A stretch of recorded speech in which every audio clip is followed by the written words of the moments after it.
is 6:54 a.m. in Starbase, Texas, a gorgeous sunrise, and Starship is targeting liftoff in just 30 minutes and 18 seconds from now at 7:25 a.m. Central Time.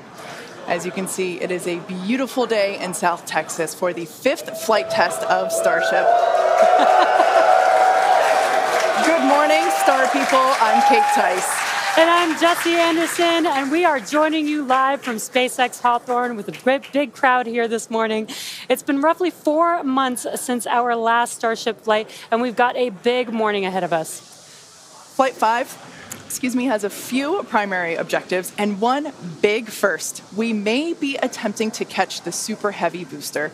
The teams at Starbase have been hard at work around the clock upgrading hardware across the entire tower with focus on the chopsticks, the 2 mechanical arms that will reach out and catch the returning booster. We're only going to attempt the catch if everything on the booster and tower checks out after launch, but either way, excitement is definitely guaranteed. Definitely. Today's Starship features a completely reworked heat shield with stronger tiles and a secondary layer, which is an extra layer of protection for the ship that will protect from any of the that will help protect if there's any missing or damaged tiles. Now, not only did we replace the entire heat shield with our newest generation of stronger tiles for today's flight, we'll also be flying a handful of aluminum tiles that are there to help the team understand the thermodynamic environment during re-entry. If you were with us for Flight 4, you'll know how hard those heat shield tiles worked during the ship's re-entry. Did they ever? As you can see there, they worked incredibly hard. This big heat shield rework that we're talking about promises to increase the likelihood of Starship being better protected during controlled re-entry as it heads towards its flip maneuver and landing burn for a soft splashdown on target in the Indian Ocean, just like we did in Flight 4. And we'll have to wait and see, keep your fingers crossed, but we may have some new views in store for you today as well. Right, like all test flights, we want to learn as much as possible, and views of Starship during all phases of flight help us to keep improving the vehicle for recovery and reuse. Now, thinking forward to when Starship is flying regularly, it will take the heaviest payloads to space, land humans on the moon again after more than half a century, and ultimately fly people further into space than ever before.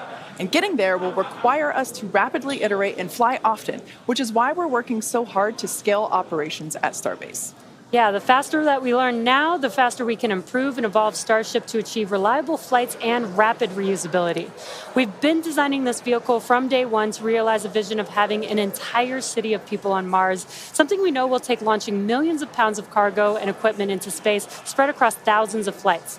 This future will require many Starships that can fly again and again, and today's flight is a critical step on that path. So buckle up your seatbelts because here we go.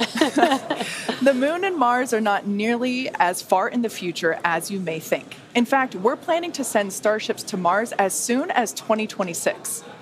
You might be familiar with the Starlink logo, and there you can see it on your screen. It's an iconic representation of the Mars transfer orbit, also called the Home and Transfer Orbit. This is how fundamental Mars is to SpaceX. This transfer window, or a time when the Earth and Mars are the closest to each other, opens every 26 months and is only open for about 2 to 3 months at a time for a vehicle with Starship's power.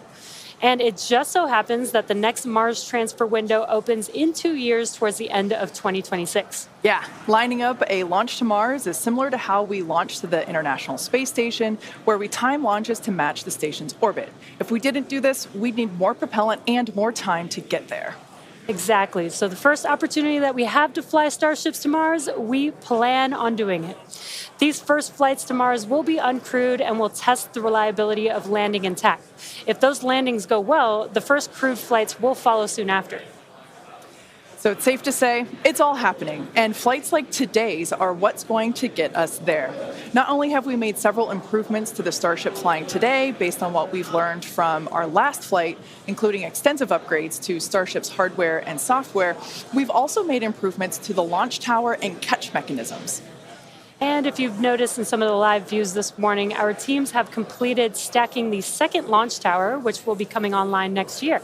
Having two operational launch towers paired with ships and boosters rolling off the line in our new Star Factory will allow us to increase our flight cadence and test even more rapidly.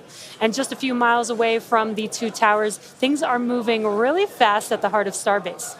Star Factory is rapidly coming online, with production teams already using the space as construction continues. The 1 million square foot Star Factory brings many parts of the manufacturing process under one roof for the first time, enabling moving as much system integration work as possible earlier in the build process, with the goal of eventually producing hundreds of starships a year. That's crazy. It's such an impressive building. So, for example, teams can assemble an entire nose cone structure of a ship into a single piece and work on its internal systems all in one place.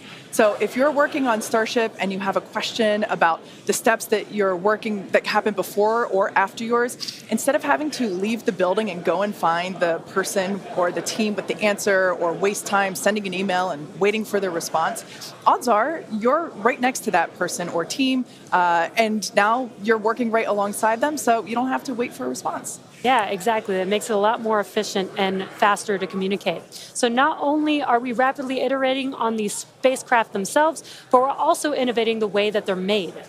It's almost too much to keep up with. We're also posting updates on our account on X. If you can't keep up, that'll help you. So if you don't already, make sure that you follow us at SpaceX on X. And I have a feeling it's going to get pretty busy. Oh, that is definitely an understatement. And it's definitely going to be very exciting today. So with that, let's meet today's Starship on the pad. Starship features two major parts: the ship, which has 6 Raptor engines, and the Super Heavy booster, which has 33 Raptor engines. The current iteration of Starship is essentially an experimental vehicle flying for development. With a few planned upgrades, Starship will have 3 times the thrust of Saturn V, plus the added benefit of full reusability. Starship 2 will be capable of carrying more than 100 tons to orbit, and Starship 3 will be able to lift more than 200 tons to orbit. The amount of mass we're able to launch per rocket is crucial to creating a self-sustaining city on Mars. Now, to get a sense of how big Starship is, let's start with the average size human, which is about 2 meters high. Towering over our average human is the length of the Millennium Falcon, which comes in at 35 meters. Our Falcon 9 rocket, with the payload fairing attached, is double the size of the Millennium Falcon, standing at 70 meters. And nearly twice the size of that is the fully integrated Starship at 121 meters tall. The ship itself is about 50 meters tall, and the Super Heavy booster alone stands about 71 meters. And even crazier, eventually the ship and booster will get even taller with future design iterations. Can't imagine it being taller than that. Starship's first stage has a diameter of roughly 2.5 times that of Falcon 9, and with 33 much larger Raptor engines, which you can see there on your screen. Moving up the vehicle, the ship features 6 Raptors, 3 sea-level engines, and 3 vacuum engines, which are optimized to operate in the vacuum of space. The ship is designed for vertical takeoff and landing on any hard surface, like the surface of the moon. The ship is also outfitted with 4 flaps to help aerodynamically control the vehicle's attitude during atmospheric flight and enable a precision landing. To reach full reusability, ship must survive entry not just once, but over and over again. It took the teams at SpaceX about 3 years to develop the heat shield on Starship, and development for improvements is still ongoing. The ship's heat shield is composed of 18,000 hexagonal ceramic tiles designed to insulate the vehicle during atmospheric entry, where temperatures can be as high as 2,600 degrees Fahrenheit. And naturally, the tiles are designed for rapid reuse with no refurbishment between flights. As we mentioned earlier, today's Starship features a completely reworked heat shield with stronger tiles and a secondary protective layer. This promises to increase our chances of Starship making it through a controlled re-entry, and hopefully a little more intact this time around. And in between our first and second stages is our hot stage, which we last saw in action on flights 2, 3, and 4. Speaking of, let's take a trip back in time and talk about that last flight. On June 6th, Starship successfully lifted off at 7:50 a.m. Central Time from Starbase, Texas, cleared the launch tower, and went on to accomplish several major milestones and firsts. As you can see there, Super Heavy booster lifted off successfully and completed a full duration ascent burn. I love the view of the sound waves there. Following separation, Super Heavy booster successfully completed its flip maneuver, boost back burn as well to send it toward the splashdown zone, and it also jettisoned the hot stage adapter, as you can see there. We don't have to jettison that adapter in future iterations because it'll be a different design. Now, as you can see here, the booster is returning back to Earth using those hypersonic grid fins to steer it towards a precise landing in the Gulf of Mexico. The footage that we have coming up here, there it is from the buoy. I still remember seeing this on X for the first time, and it was so incredible to see that booster coming down, ending its flight with a soft splashdown 7 minutes and 24 seconds into the flight, and the crowd went wild. And so did we. Starship's 6th second stage Raptor engine successfully powered the vehicle to space and placed it on a trajectory that would re-enter less than one orbit later over the Indian Ocean. And following a coast phase in space, Starship re-entered the Earth's atmosphere, successfully making it through the phases of peak heating and max aerodynamic pressure, and demonstrating the ability to control the vehicle using its flaps while descending through the atmosphere at hypersonic speeds. And of course, Starlink on Starship once again enabled real-time telemetry and live high-definition video throughout every phase of entry, with external cameras providing views all the way to the flight's conclusion. Flight 4 ended with Starship, with, again, the crowd going bonkers, with Starship igniting its 3 center Raptor engines and executing the first flip maneuver and landing burn that we had seen since our high-altitude campaign. And that was followed by a soft splashdown of the ship in the Indian Ocean 1 hour and 6 minutes later. And we were all glued to the monitors watching the little flap that could the whole way down. Seeing the landing burn and splashdown was an incredible moment for the entire SpaceX team, and we'll be looking out for many more of these incredible moments today. All right, so while today's mission profile is similar to Flight 4, we got a couple new test objectives, including catching the booster back at the launch tower. In about 18 minutes from now, Super Heavy will ignite its 33 Raptor engines and lift off from Starbase. A little more than 2.5 minutes into flight, the Super Heavy booster will separate from the ship in a hot stage separation. After that separation, the booster will perform a flip maneuver followed by a boost back burn. And about 2 seconds after that burn ends, we'll jettison the booster's hot stage. As it heads back towards the ground, the booster will either attempt a landing, landing burn, but then will either return to the tower or splashing down in the Gulf of Mexico. Meanwhile, the ship's engines will remain lit for just under 6 minutes during its ascent phase before shutting down for the coast. The ship will coast for about 40 minutes or so, reaching a peak altitude of about 213 kilometers. After that coast phase, the ship will be attempting a controlled re-entry, including a flip maneuver and landing burn, like we saw on Flight 4, just before splashing down in the Indian Ocean. Now, we say attempting because, again, this is just a test and nothing is guaranteed. Except excitement. Well, of course there is that. Now, both the booster and ship have to contend with some extreme conditions on re-entry, which is where those heat shield tiles will be put to the test. For this flight test, we do not expect to recover any hardware from the ship. With the exception of Falcon, this is no different than what happens to most rockets flying today that are expended, meaning that they fall into the ocean after completing their mission. Eventually, we will return and reuse Super Heavy boosters and Starships as we do today with Falcon 9 and Falcon Heavy boosters. And in fact, we've landed Falcon boosters 352 times to date. Oh, man, I hear you say that number, and that is just wild. I still remember the night, or at least most of the night, that that Falcon landed for the first time, and it still feels like yesterday. Yeah, definitely one of my favorite moments at SpaceX. And returning Super Heavy promises to be an even more impressive sight and a huge moment on the road to rapid reusability. Yeah, speaking of rapid reusability, future Starship designs will give Super Heavy boosters a lighter weight and integrated hot stage intended for full reusability, which will mitigate the need to jettison the hot stage like we'll do today. Similarly, even though ship recovery is not expected, the telemetry and data we receive all the way to the end is what we're what we're looking for, and is what will get us to a rapidly reusable Starship of the future. Yeah, exactly. In other words, just like previous Starship flights, the payload for this mission is the data. All right.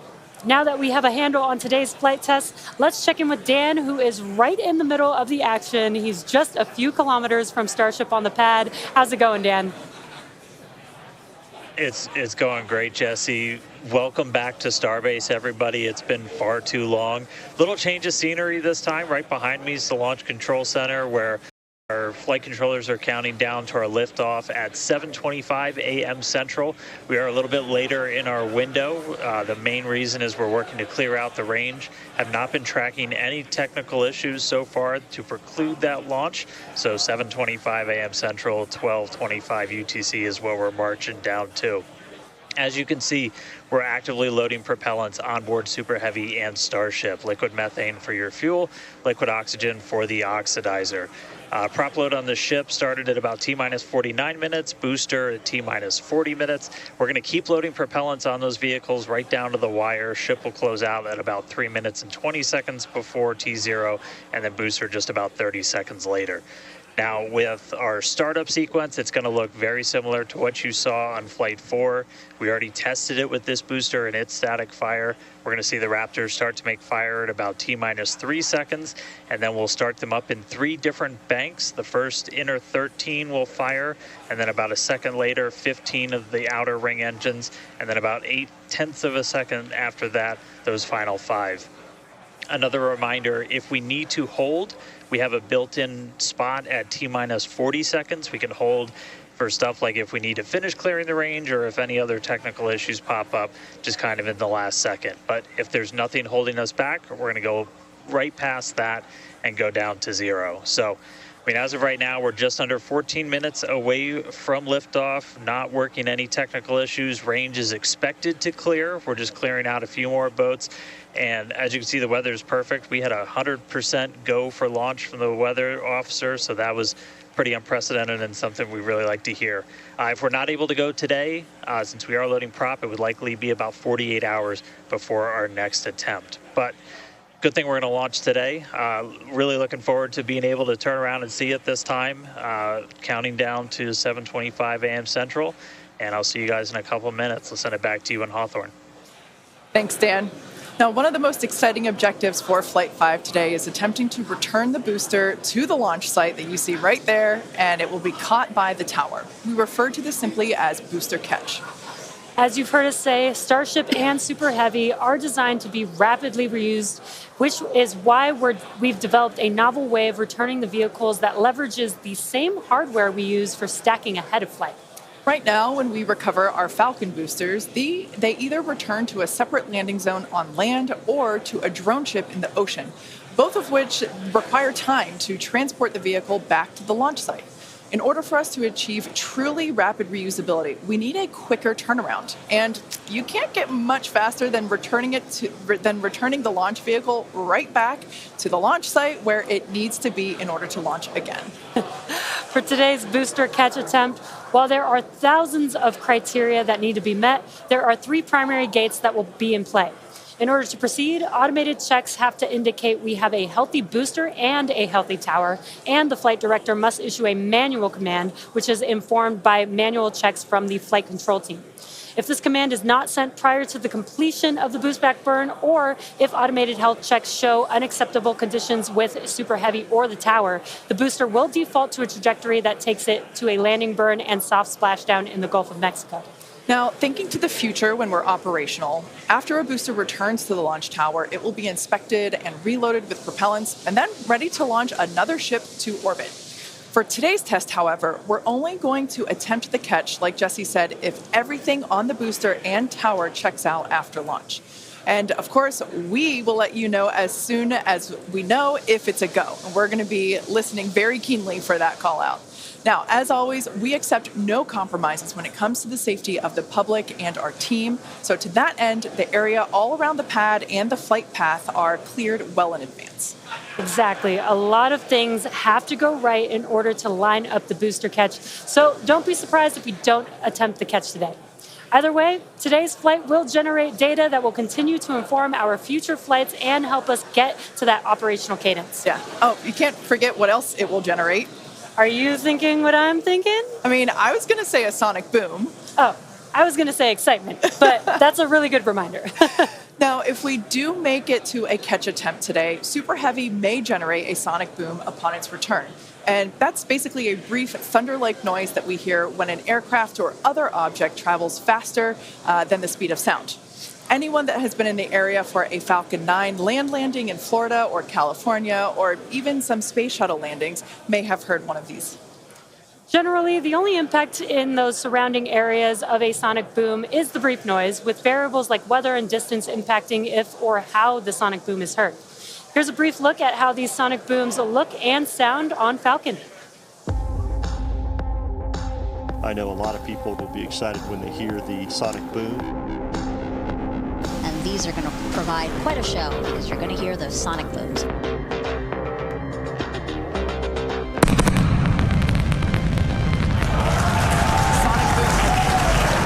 Booster landing leg deployed.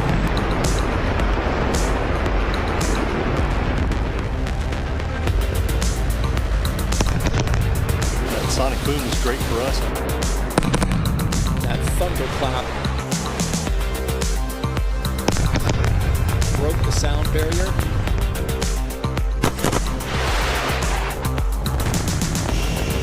Side booster separation confirmed.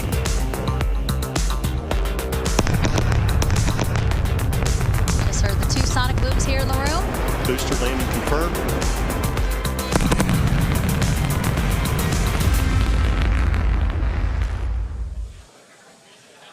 As our test flights continue, we plan to demonstrate ship-to-ship propellant transfer, which will be important in preparation for Starship taking astronauts to the moon as part of NASA's Artemis program. SpaceX will perform one uncrewed demonstration flight before NASA's Artemis 3 mission, which will be the first human surface expedition since 1972. Also, in preparation for missions to the moon and Mars, we're gaining tons of knowledge from our human spaceflight missions, including free flyer flights like our recent commercial astronaut mission, Polaris Dawn. Polaris Dawn was the first of up to 3 missions in the Polaris program, which is demonstrating new technologies, conducting extensive research, and will culminate in a flight of Starship with humans on board. After nearly 5 days in orbit, Dragon and the 4-person Polaris Dawn crew safely splashed down on September 15th off the coast of Florida, completing the first human spaceflight mission of the Polaris program. The Polaris Dawn crew performed some incredible firsts during their mission. Dragon and the crew reached 1,408.1 kilometers, the highest Earth orbit ever flown, and the farthest humans have been from our planet since the Apollo program. The crew also performed the first ever commercial EVA, or extravehicular activity. And as you can see there, they were wearing the new EVA suits that we developed here in-house. This was an incredible moment to see Jared and then later Sarah emerge and perform this EVA with Earth behind. Now, in addition to this incredible spacewalk, they also conducted about 36 research studies and experiments from 31 partner institutions, including NASA. And in addition to all of that, they also tested Starlink laser-based communications in space. The data gathered from Polaris Dawn missions is invaluable, much like the data that we're going to see after today's flight test of Starship. So we're coming down to T-minus about 7 minutes. Let's check in with Dan. Hey, thanks, Kate. So yeah, we're right at about 7 minutes away from launch. The main thing we are still working is that range clear. Again, we have to make sure boats, airspace, everything is cleared out of the way for our ascent corridor, basically the Gulf of Mexico, where we're launching through before we can actually launch. And so we're working on clearing out just a few more boats. We do have a window, remember. So if we end up holding at like a T-minus 40 seconds, we can hold for several minutes, allow those boats to get out of the way, and then we can launch. Our window is from 7 to 7:30 Central, so we don't have a huge amount of time today, but we do have some margin if we need to work with it to still get off the ground today. For now, though, we're coming up on finishing prop load on both vehicles. Header tanks are pretty much topped out on the ship. Those are going to be used for its landing burn. And again, we're going to be closing out all of the prop load at about T-minus 3 minutes, 20 seconds for the ship, and then just 30 seconds later for booster. One kind of cool thing to talk about, so the folks in launch control behind me, after liftoff, they're going to have some pretty special tasks today if we're going to go through with the catch. They're going to be doing some really detailed inspections just visually of all of the different tower systems, a lot of those things that we upgraded, just to make sure that we are in the right posture to actually proceed with the catch. So they'll be working kind of fast and furious behind the scenes to inform the flight director's manual command to send the booster back. So if we hear that command being sent, that's going to be just the roof's going to come off. That's going to be a really exciting moment. So otherwise, if we don't go today, as you guys talked about, there is a chance. And if we don't send the booster back, we'll do a landing burn and a splashdown in the Gulf. And then that's just another landing burn to gather more data, learn more lessons from, and then we'll come back and try the catch again on the next one. But as of right now, we're coming up on 5 minutes. There is a chance that we'll hold or extend into the end of our window, so don't be surprised if that ends up happening. But if those boats do get out of the way, we are just about 5 minutes away from launch. So I'll check back in just a moment, but back over to you, Kate and Jesse. Thanks, Dan. Our rapid iterative development approach has been the basis for all of SpaceX's major innovative advancements, including Falcon, Dragon, and Starlink. Today, we're testing hardware and systems, and we need to know how they perform under the most extreme conditions. We'd much rather find the bugs now during testing than later on when there's more on the line. And to reiterate, while we do determine an acceptable level of technical risk on our vehicle and pad in order to learn as fast as possible, we accept no compromises when it comes to the safety of the public or our team. So that is to say, this is only the fifth of many future flight tests of Starship before it becomes fully operational.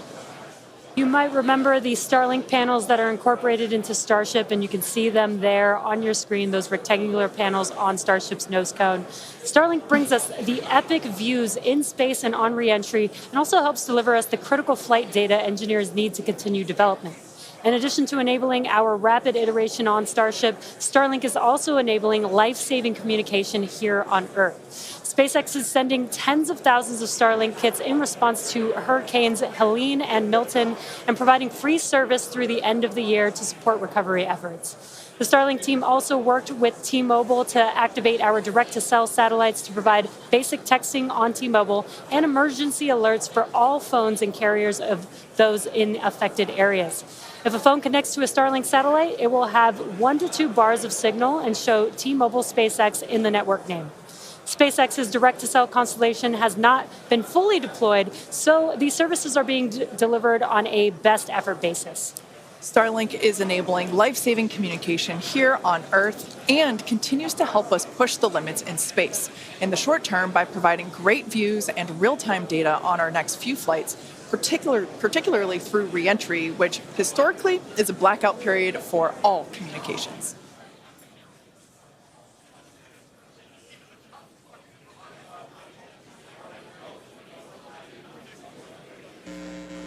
All right, so we're coming up on 2 minutes, 30 seconds away from launch. We were hearing like there was a pretty good chance we were going to hold at T-minus 40 seconds, but surprise, now it sounds like we might not be. So we are just a little over 2 minutes away, so a couple more things going to be happening. We did just close out our propellant load on the ship and the booster, so 10 million pounds of propellant on that vehicle on the pad here at Starbase, getting ready to go. We're going to start clearing out all of the lines that are basically pushing all of that propellant to the vehicles. Those get cleaned out or cleared out on the ground before we lift off. We're doing some final checks on the vehicle, the thrust vector control that we're going to use to steer it, as well as the guidance system doing its final alignment, just a lot of our final checkouts. But we are starting to hear that it looks like the range is going to be clear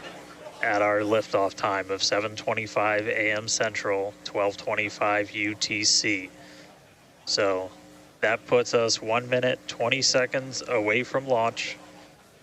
Still not tracking any technical issues. That range clear is the only thing that's been potentially poking at our launch. So I'm going to start to quiet down. We'll hear our flight director for today, Tristan Pierce, give some of the final call outs. As of right now, we are 1 minute away from liftoff.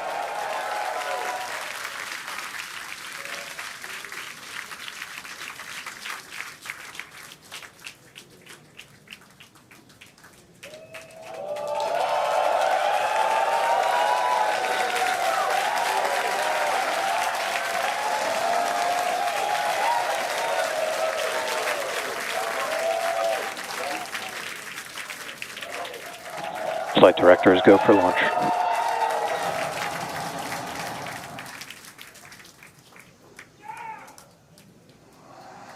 Best words you could possibly hear, 20 seconds away from liftoff.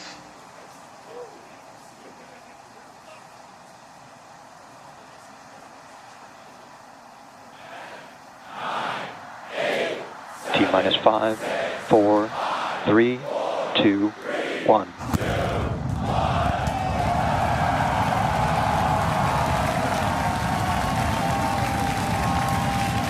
We have liftoff. Vehicles pitching downrange.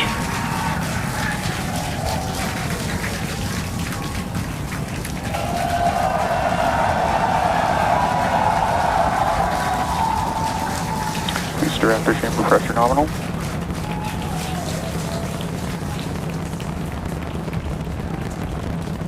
"30 seconds into the flight, the rumble's just starting to reach us here at launch control.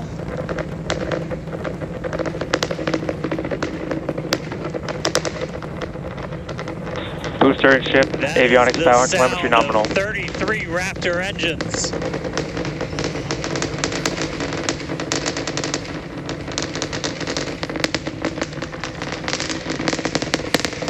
Max Q. Now pass through the maximum aerodynamic pressure, the most stress the vehicle's going to see on the way uphill.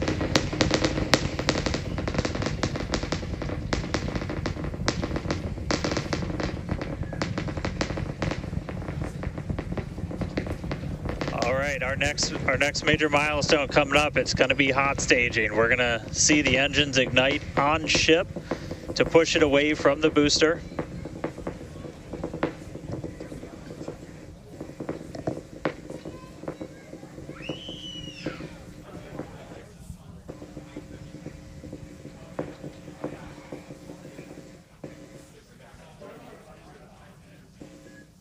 All right, so hot staging is going to be the next thing coming up. First, we're going to see the booster's engines start to shut down, all but 3. We're going to do what's called most engines cut off instead of main engine cut off, because 3 are going to keep going, and then we're going to see the engines on ship ignite.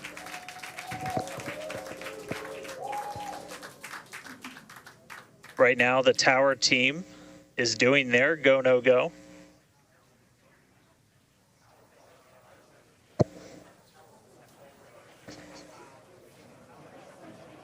And we might hear some really good words soon, too. All right.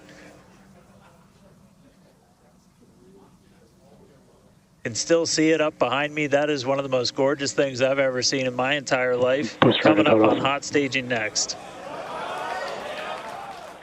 Ship engine There's startup. most engines cut off. Stage separation. Booster Stage separate. separation, Startup. hot stage separation confirmed. Ship under its own power. I'm seeing 6 out of 6 Raptors lit. Hopefully I got a booster on the way back to me. I'm going to send it to you guys in Hawthorne. Oh man, that was absolutely incredible. I loved how the Chamber pressure is nominal. crowd here in Hawthorne all went ooh at that first view of the blue flames from the booster. As you can see there, first stage currently performing, or excuse me, is now making its way back to the launch site. Again, we are... Ship avionics power and telemetry nominal. The booster and the tower are both performing automated checks to make sure we are go for the booster to return to the launch pad for that catch. And once those are complete, the flight director... Booster, boost back burn, shutdown. Flight directors go for booster return. And we did hear that the tower is go for catch. So that was one of the big criteria we were looking for. This view We'll here. wait to hear that the go for catch has been sent. Beautiful view here from the ship. And so exciting to hear that we got a go for booster catch. That means it's going to be a really exciting morning. Again, the booster is making its way back towards now land in order to make that catch attempt in the tower. So incredible to see these views. You can see the ship on the right-hand side of your screen. All 6 Raptor engines are under full power. Once again, the booster is making its way back to the launch site. We are going to try and catch it using the chopsticks on the launch tower, the exact same tower that it just launched from just, 5 minutes ago. Yeah, and the booster. Starship on nominal And guys, trajectory. I can confirm the command was sent for the booster to come back. That is So I'm incredible looking news. up right now. It's pretty much right overhead of us, and we can see it starting to come down. I can't wait for us to hear the sonic boom through Dan's mic. Right. That is going to be incredible. It was so cool to hear the liftoff. And so once again, a successful on-time liftoff of Starship Flight 5. The ship has separated from the booster. The booster is there on your screen. It is making its way back to the launch site. We are going to attempt the catch using the chopsticks. We did hear the confirmation that the command was sent to the tower. We are go for catch. And in order to... And guys, we should just be about 30 seconds away from our landing burn. It's going to happen in 3 phases. We're going to land 13 engines, burn off all of that velocity. Oh, we can see it coming down through the plume. Booster coming in hot for booster catch. We're going to ignite 13 of those Raptor engines, and this view is incredible right now. You can see how fast this vehicle is moving on the left-hand screen. Landing burn has 13 been engines. ignited. We're now down to 3 Raptor engines. We can see those chopsticks now in view.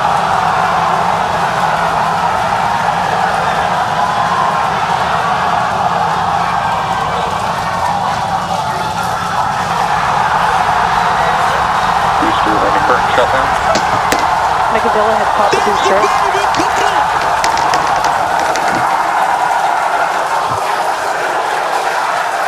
This is absolutely insane. On the first ever attempt, we have successfully caught the Super Heavy booster back at the launch tower. What an incredible view! Are you kidding me?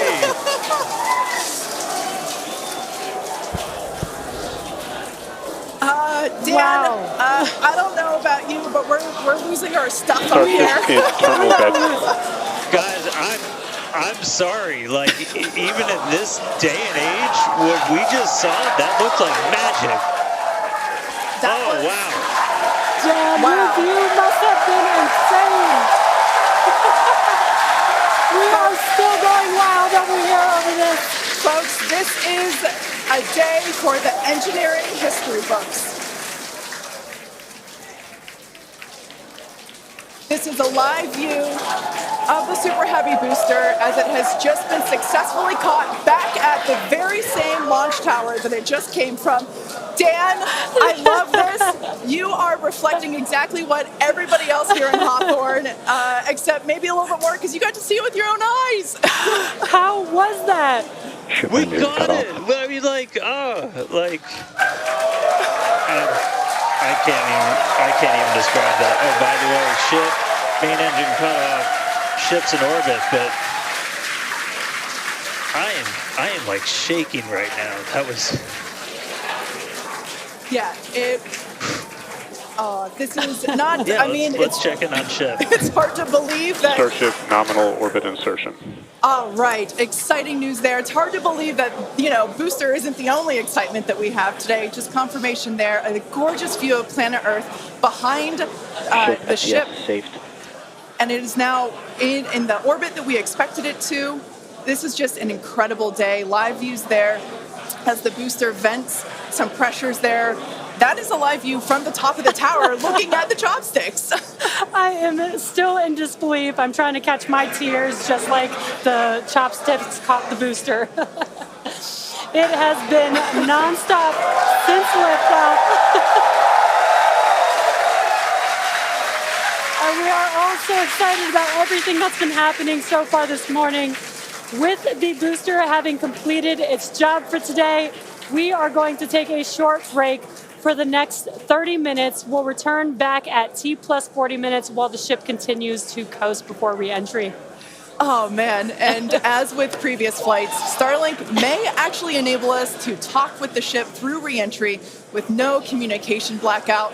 We, of course, are still testing Starlink during this phase of flight, so nothing is certain. But if we do have views, we'll be sure to bring those to you live.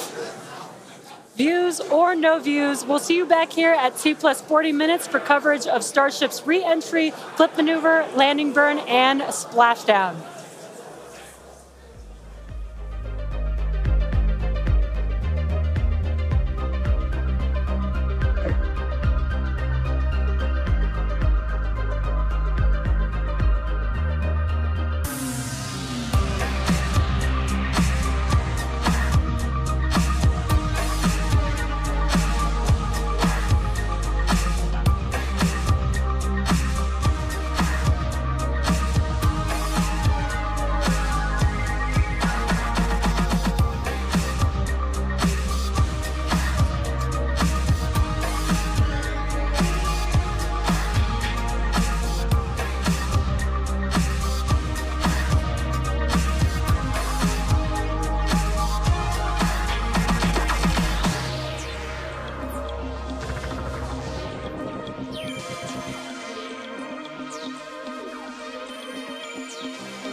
Welcome back to Starship's 5th flight test. It has been an exciting day so far.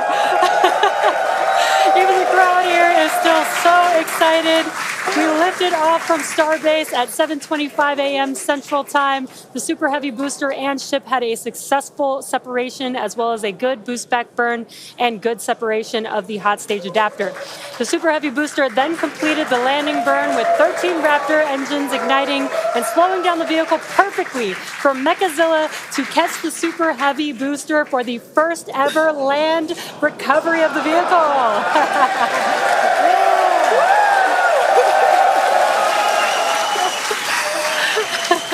Now, it is insane to think that we're not done yet. We still have, in about 48 minutes, the ship will re-enter. All the flaps that will today, not that could. The ship will re-enter the Earth's atmosphere. Now, as a reminder, one of the main goals of today's test flight is for the ship to make it through the extreme heat of re-entry and to do so in a controlled manner. We learned a lot about this phase during Flight 4 and, as a result, completely reworked the heat shield, but more on all that in just a minute. Now, re-entry is typically a portion of flight where we don't have communications with the spacecraft because re-entering, it'll be re-entering at about 8 kilometers per second, or about 5 miles per second of roughly orbital velocity. Now, those speeds, the spacecraft moving through the atmosphere results in friction and creates a plasma field around the vehicle. We saw this in action on Flight 4 thanks to Starlink, and wow, it was breathtaking.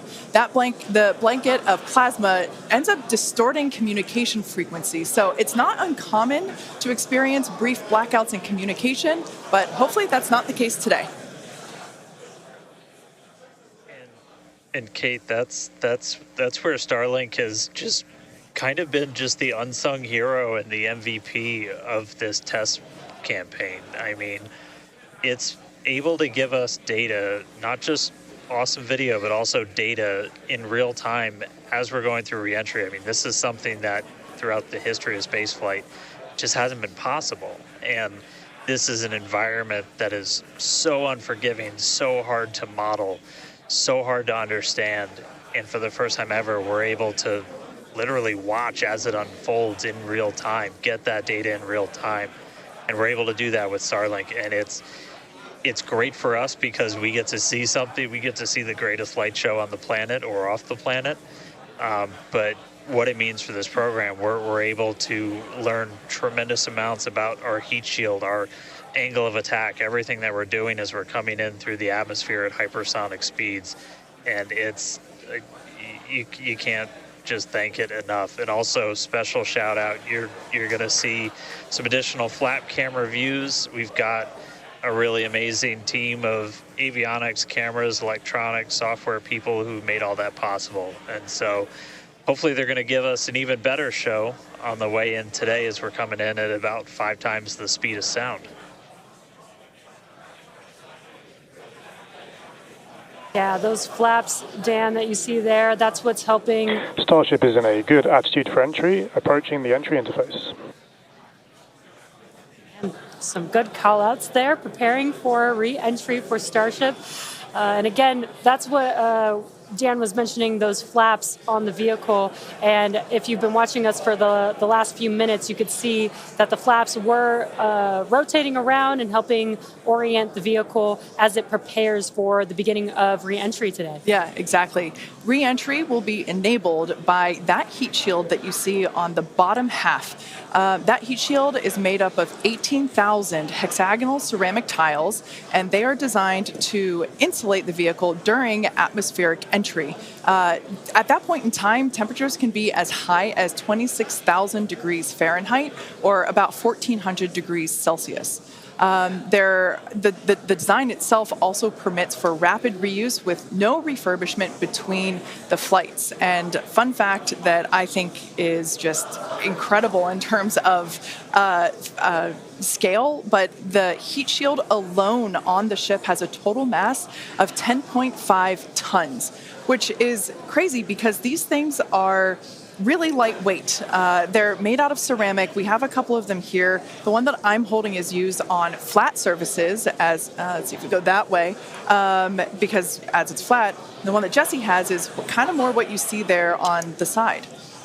Yeah, exactly. And having these different shapes, the flat version and the curved version, allow us to cover a lot more of the surface area of the vehicle. Again, we need to protect every portion of it. So even those curved surfaces, and especially the hinge area, if you watched Flight 4, is really what we want to make sure that we protect. And yeah, Kate, these are very, Super very lightweight. But when you put 18,000 of them together, they add up to 10.5 tons, which is incredible. Now, we did mention earlier that the heat shield has been completely reworked. Starship has entered the atmosphere, remains on a nominal entry trajectory.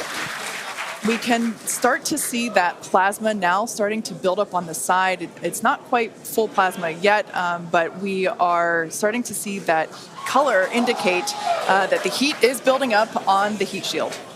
Yeah, this is such a cool sight to see because you really never really have gotten to see this live before Flight 4. Yeah. And as Kate mentioned, it's getting a little more red, as you can see there on your screen. That means that heat is building up. But that's exactly what these heat shield tiles are there for, is to protect against this plasma and this really, really extreme heat that the vehicle is going to see for about the next 10 more minutes or so. Yeah, so the ship will attempt to light the 3 center Raptor engines, and those are the engines that can gimbal or maneuver or point, and they do that to help flip the ship until the engines point down so that it can land using the Raptor's thrust in the ocean. So that will happen after we get through this re-entry period.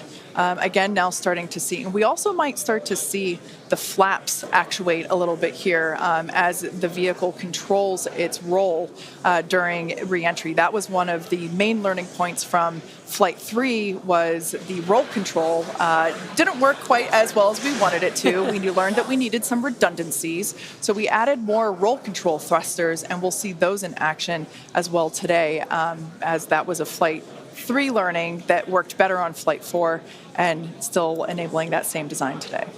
Yeah. Starship has passed through 85 kilometers altitude. Flaps now have control of the vehicle.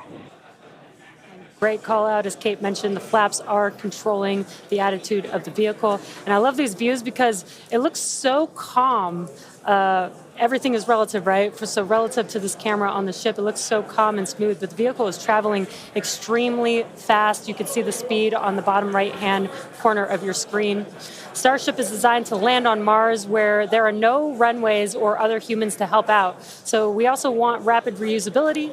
So we're doing propulsive landing instead of a more traditional means like parachutes. And so we will use the engines on this vehicle to help slow the vehicle down for a vertical landing. Yeah. Now, entry is going to basically happen in 5 phases. The first is low drag. That lasts for about 3 minutes. Next is high heating, and beginning when heating increases above the heat rate breakup limit. That lasts for about 10 minutes. We then have high dynamic pressure. Starship will continue to slow down and experience increased aerodynamic loads during that phase, and that will happen before reaching Mach 1, about a minute after. Starship is approaching the peak heating phase of entry, remains on a nominal trajectory. Okay, so that was phase 2 that he just called out, that I was mentioning. After peak heating is that dynamic pressure around Mach 1, and that will last about a minute after leaving the hypersonic area, and then we go into subsonic, and then, of course, landing burn. Wow, what an incredible view. The colors are so amazing, and the colors actually also tell you a little bit about the temperature that the vehicle is seeing as well. So I think that's pretty cool that we get this amazing live visual. Speaking of live visual, the flap, we have more views, more cameras on board Starship, as Dan mentioned a few minutes ago. We are hoping that all 4 flaps will stay more intact than they did last time. We did make some changes to the design in order to help enable Starship this. is now experiencing peak heating, remains on a nominal entry trajectory. Great news there. that Starship is continuing along the path that we intended it to fly. You can keep track with how fast it's going and how high it is above Earth using the display that is there on the bottom right-hand side of your screen.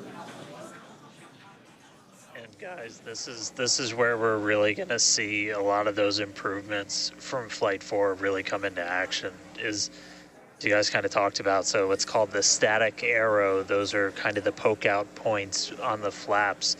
Those get exposed to some pretty extreme heat environments, and so we added some additional, basically made it a lot more robust for the thermal protection there. And we learned not just from visuals and stuff like that. We had those missing tile tests on Flight 4 where we intentionally left some out, kept in some backup layers. They're called ablatives, which means they just gradually melt away to help dissipate the heat. And we've got an entire layer of ablative underneath the tiles on this Starship today. So even if you get a gap in a tile or a tile is broken, anything like that, we've got essentially backup options. And what we're really trying to do today is do an on-target landing. As we lost the flaps, you lose a lot of your control, and so we didn't land right on target last flight. This time we're trying to really nail the target within just tens of meters, and that'll just be a really huge step on feeling like we're closer to bringing a ship back. Obviously, there's a lot of work before we get there, but we just caught a booster. We're going to start looking real soon at when we can catch a ship. So the view on your left is as a helicopter passes by Dan, bound at Starbase. The view on your left is a camera that's positioned near the nose of the ship, looking basically down toward the flap. The view on the right is looking perpendicular to the flap. So we're looking basically bird's eye view onto the flap on the left-hand side, and then a worm's eye view from the side with that view on the right. Yeah, sorry about that, guys. Maverick just buzzed the tower. He might be coming back, so. Now, these views brought to us by Starlink. It's incredible that we have this high-definition capability. In fact, that view on the left... Starship is now halfway through the peak heating phase of entry, remains on a good trajectory. So great news there, hearing that we're about halfway through the peak heating phase. Like I said earlier, this lasts roughly 10-ish minutes. And we did hear earlier that the flaps have control of the vehicle, so also good news there. It is incredible that we've basically had views the entire time. Right, yeah, thanks to Starlink. My memory did black out a little bit after booster catch, so I think we had views. But all through the coast phase, we had some beautiful views of planet Earth behind the ship as it was in its orbit. Yeah, and I also do want to point out on your right-hand screen, we've got a more encompassed view of the flap. As we watched in Flight 4, the hinge area was the area where we got a little bit of that burn through. This view, this new camera view on the ship, will help us be able to visually see more of what's happening in that area. And again, we have improved our heating tiles, and so hopefully we've protected the hinge a lot better this time. Landing chill has started. But again, these views are additional to the data that we get on these flight tests that help enable us kind of put the data that we get in the computer to the visuals that we see and try and align those and use that for improvements in the future. Now, we heard a call out there saying that engine chill has begun. This is an indication that we are starting to flow a little bit of the super cold liquid oxygen through the hardware, through the Raptor engine, specifically the turbo pumps, to help ensure that the hardware is at the right temperature before we give a full push, a full flow of propellant at engine startup. So all of that to say, we are getting closer to the landing burn. We definitely are. And again, if you look at the bottom right hand of your screen, you can see the altitude that the ship is, and it has been slowly making its way closer and closer to Earth. We're currently at about 63 kilometers from planet Earth, and you'll see that number trend lower and lower as we get closer and continue through this reentry. Yeah, this is going to go on for a little, actually a while longer. We have about 10 minutes or so, roughly, before we execute the landing, the ignition for the landing burn, starting with the landing flip. So we're making a controlled reentry. This is one of the primary objectives for Starship today, is to demonstrate another controlled reentry, even more controlled than what we saw on Flight 4. And so far, that is looking good.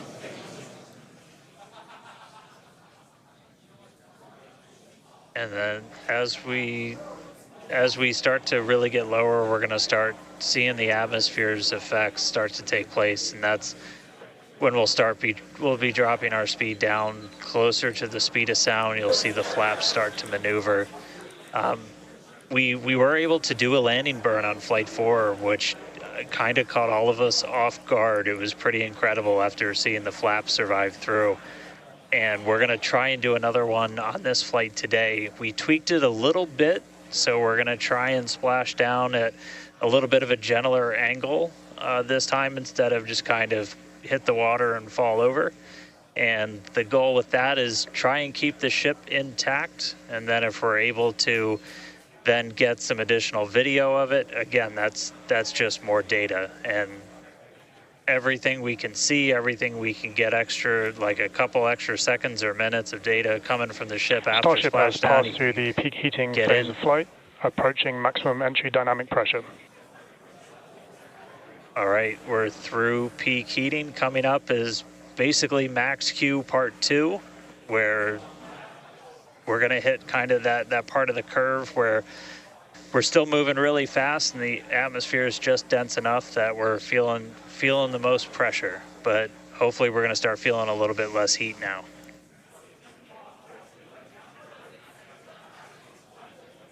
Looks like we got more views of each of the flaps on the ship as it's making its way back down to Earth. And we did pass through peak heating and still got really good views throughout that whole period. Typically during the highest heat on the vehicle, we tend to build up a lot of plasma, and that's typically when we would lose connection or views of the vehicle. But again, with Starlink, we were able to get some live views throughout that entire process there. And we're coming up, we'll start hearing a couple more milestones in about 4 minutes or so, when we start getting down to like the transonic, the subsonic, when we're starting to move closer to and beneath the speed of sound. And I mean, we're getting live views, we're getting live data. We've got a couple additional tests on this one today where we left off some missing tiles again to test some additional backup layers. We also have, I don't know if we can still quite see them in this view, but you may have noticed we had some kind of silvery looking tiles on Starship as well. And those were pretty much standard tiles, but they were wrapped in aluminum. And it was a pretty simplistic, straightforward one where aluminum starts to melt at roughly the same temperature where steel starts to lose its strength, not necessarily melt. And so if we see stuff melting, we know what our steel is going to be exposed to. But yeah, 59 minutes since launch, should be coming up on transonic and everything in just about 3 minutes. Now the views here, we have coverage of all 4 flaps. We can see, so for those that perhaps didn't catch a glimpse of the vehicle before liftoff, there are 2 flaps at the forward end and 2 flaps at the aft end. The larger camera view that is there on the right-hand side of your screen, that is a view of one of the aft end or the bottom end flaps. We can start to see some heat buildup and peeking through on one of the flaps there in the top left-hand corner of your screen.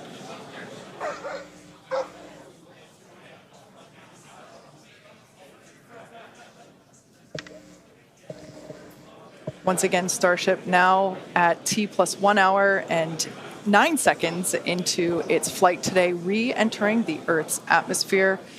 Currently about 45 kilometers above the surface of the Earth, now 44. We are targeting a soft splashdown in the Indian Ocean, about, northwest-ish of Australia. And we are attempting to, as we did on Flight 4, perform a flip maneuver as well as Starship is at maximum entry dynamic pressure, remains on a good trajectory. All right, so that is great news there. Like Dan said earlier, this is basically max Q part 2. So this is the greatest amount of aerodynamic loads that the vehicle will experience during its flight. It's coming back through the Earth's atmosphere. It was above the Earth's atmosphere in space where there was no friction. We can obviously see heat as evidence of that friction buildup. The atmosphere is actually helping to slow the vehicle down. If you're watching the telemetry in the bottom right-hand corner of your screen, you can see that speed decelerating rapidly.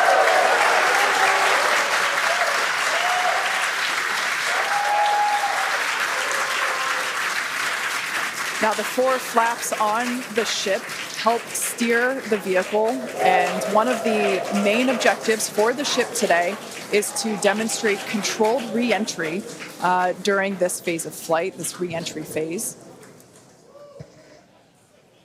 Yeah, and we have 6 engines on ship, but we only need 3 of them, the 3 sea-level engines. We will have that flip maneuver happen very close to touching down for splashdown. We'll do that flip maneuver, ignite those engines, slow the vehicle down immediately, and then hopefully have what we call a soft splashdown in the water. It's probably going to feel a little bit harder on the top of the surface of the water, but it'll look pretty gentle. Yeah, and like we said earlier, we hope to have some more views, even of that phase of the flight. So fingers crossed that we can we can bring those to you. We are hoping to splash down softer than we did last time on Flight 4. Right now, Starship continuing to make its descent back to planet Earth. Starship is at Mach 2, remains on a good trajectory. All right, great news there. That tells us that the vehicle is traveling twice the speed of sound. So we will then, the next call out that we'll hear is that it is, traveling about the speed of sound. And then we will hear a call out that that will be the call out that it is transonic. And then we will hear another call out saying that it is subsonic, meaning going slower than the speed of sound. Starship is transonic. There it is. So at this point in time, we say transonic because certain parts of the vehicle, like the flap that you see on your screen, might be experiencing airflow faster than the speed of sound, while other parts of the ship may be experiencing airflow. Starship is in the subsonic belly flop. All right, so now the entire vehicle is traveling slower than the speed of sound, so subsonic. The crowd here at Mission Control Hawthorne also getting excited, just like us. We're awaiting a water landing. We are going to reignite the 3 engines to perform that flip maneuver, and we're basically about a minute and a half, away from the landing flip. Yeah, the crowd's getting excited here as we get closer and closer to splashdown. Again, just about a minute away from the expected splashdown, so we should see a lot happening coming up here shortly. We're currently having a view of one of the flaps, and it is a little bit dark on your screen, but hopefully we'll get some good views of the ship as it makes that flip maneuver and touchdown for splashdown. Yeah, guys, we saw that speed drop like a rock. So we're doing a belly flip right now, or a belly flop right now. That's what's kind of, if you saw the high altitude campaign, that's the unique thing about how Starship comes back. So we've bled off pretty much all of the speed we're going to. We're essentially at terminal velocity. Starship is at 5 kilometers altitude, remains on target. Five to go. Coming up soon. Landing burn.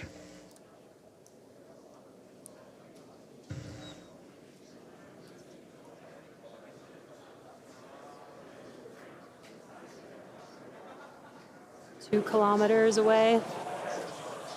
Starship is on target, approaching landing burn startup.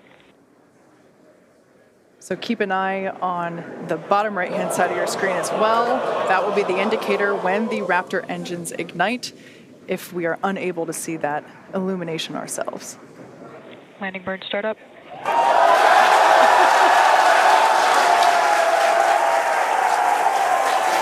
a cool view of the reflection of that landing burn. You can see the water just behind the ship.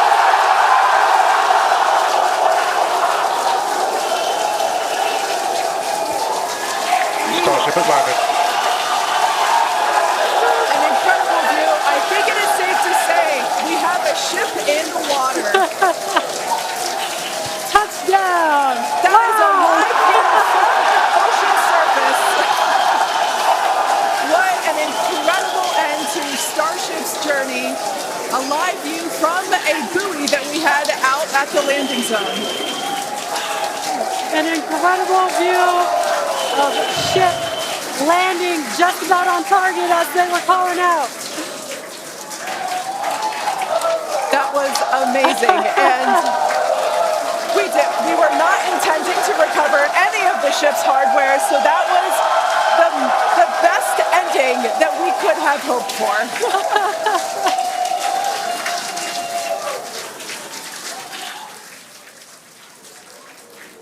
Man, I don't think we're going to be able to get a ton of extra video of the heat shield, but we hit the target. We hit the target. Yeah. I mean, we hit the target because we had these buoys placed in a pretty specific spot. So, wow. What a day. I feel like that's what I get to say. What a day. I mean, everything started off today with that launch. We were able to lift off towards the end of our window, 7:25 a.m. Central Time. 33 out of 33 Raptors in the way uphill. Successful hot stage. Booster came back. We watched it come down right behind us. Watched it get caught. And that broke my brain for a while. I'm really happy we had coast for a bit, but that's first ever booster catch, major step on the way to rapid reusability. And ship just gave us one heck of a show, making it through a controlled re-entry this time, flaps intact, made it down to the water. Hey, starships were meant to fly, and it sure as hell flew today. So let's get ready for the next one. Over to you guys. They were meant to fly, and they were also meant to be caught by Mechazilla. Yeah. It's been such an incredible day today. Congratulations to our teammates and to everyone who supported the Starship program. And thank you to all of our future customers for your support. And we'll also like to thank the people of Cameron County, Texas, as well as the Coast Guard, the Federal Aviation Administration, the Government of Mexico, and the Australian Space Agency. Now be sure to follow SpaceX on X for more updates on today's test flight and, of course, for future Starship news. Today was amazing, but the SpaceX action isn't over yet. Soon Falcon Heavy will launch NASA's Europa Clipper, and we're also going to be returning Dragon back to Earth with NASA's Crew 8 astronauts. So congratulations again to the SpaceX team. What an amazing launch and an even cooler catch. Thank you for watching, but we're going to leave you with an awesome recap of what has been the most epic day.